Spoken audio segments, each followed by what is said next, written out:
استناني نقول لك شنو هي مشكلتي انا مع الاعلام. خلينا نشوفوا فيتيار على علاقتك بالاعلام. ما تفهمش تيفير، قول تقرير وتلفزي، خلي الناس لا تفهم يا اخي. ماشي في بالك المواطنين في الاحياء يعرفوا تيفير؟ يحترموا اللغه العربيه ناس. بليتو مواقف سياسيين من الاعلام. بليتو ايش معناها بليتو؟ كلمه بليتو تتقال شنو؟ اختي في دوز ما تفهمش بليتو. سيد الرئيس اختك سي تعلمتها الكلمه تلمون نستعملوا فيها. لا تعرف بليتو، لا تعرف تيفير، لا تعرف سي. فرصه باش تتعلم. لا ما تتعلمش انت، تعلم لغه التوانسه. تفضل. واضح. باش نشوفوا فيتيار على مواقف سياسيين من الاعلام. باش نشوفوا تقرير تلفز. تقرير باش يولي درس في اللغه العربيه. لا طبعا نعطيك درس. انا سنشاهد يا سياده الرئيس. يا سيد الرئيس انا متفرنس اكثر من اي انسان، انا لغتي فرنسيه الى اخره، لكن انا بالنسبه لي اللغه العربيه هي لغه الام، لازمنا نحترموها، لازمنا نتكلموا بها.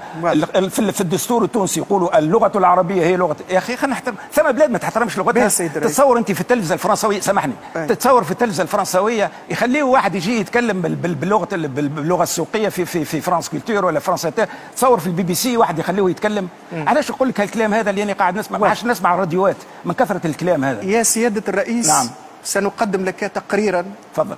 باللغه العربيه الفصحى ان شاء الله، حول مواقف سياسيين. لا باللغه العربيه المفهومه السليمه، حول مواقف سياسيين من الاعلام بامضاء هيفاء زهيوه، ثم نعود.